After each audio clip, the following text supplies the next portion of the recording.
அரூர் அருகே மாட்டிறைச்சி எடுத்து வந்த மூதாட்டியை நடுவழியில் இறக்கிவிட்ட சம்பவத்தில் அரசு பேருந்து ஓட்டுநர் மற்றும் நடத்துனர் மீது வன்கொடுமை தடுப்புச் சட்டத்தின் கீழ் வழக்கு பதிவு செய்யப்பட்டுள்ளது. தருமபுரி மாவட்டம் அரூர் அடுத்த நவலை கிராமத்தைச் சேர்ந்தவர் பாஞ்சாலை. பட்டியலின சமூகத்தைச் சேர்ந்த மூதாட்டி பாஞ்சாலை நவலை கிராமத்தில் மாட்டிறைச்சி வாங்கி சென்று அதை அரூர் நகரத்தில் விற்று பிழைத்து வருகிறார்.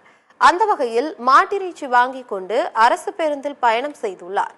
ஆனால் அவருக்கு பயணச்சீட்டு வழங்க வந்த நடத்துனர் பாஞ்சாலையை பேருந்தை விட்டு கீழே இறங்குமாறு கடும் சொற்களால் திட்டியதாக தெரிகிறது.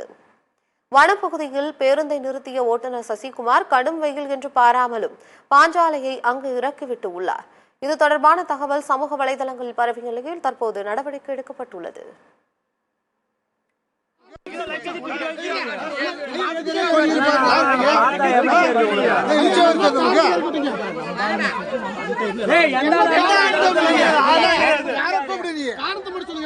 தொழிலை தவிர எனக்கு எந்த தொழிலும் தெரியாது. எனக்கு பிபி சுகரும் இருக்குது. எந்த வேலை வெட்டிக்கும் நான் போகிறதில்ல.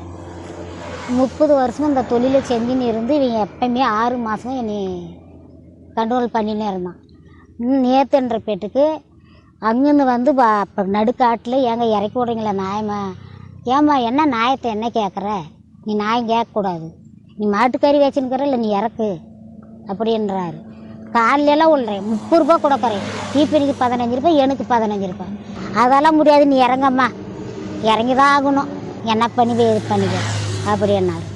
சரி காலில் குமிச்சு விட்றேன். எவத்தையும் போகிறதுக்கு நீ உட்காரத்துக்கு முடியல, தண்ணி வேற இல்லை.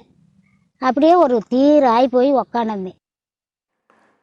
இதனிடையே தருமபுரி மண்டல போக்குவரத்து நிர்வாகம் நடத்துனர் ரகு மற்றும் ஓட்டுநர் சசிகுமாரை தற்காலிகமாக பணியிடை நீக்கம் செய்து உத்தரவிட்டது. இந்த நிலையில் ஓட்டுநர் சசிகுமார், நடத்துனர் ரகு ஆகியோர் மீது வன்கொடுமை தடுப்புச் சட்டத்தின் கீழ் அரூர் போலீசார் வழக்கு பதிவு செய்துள்ளனர்.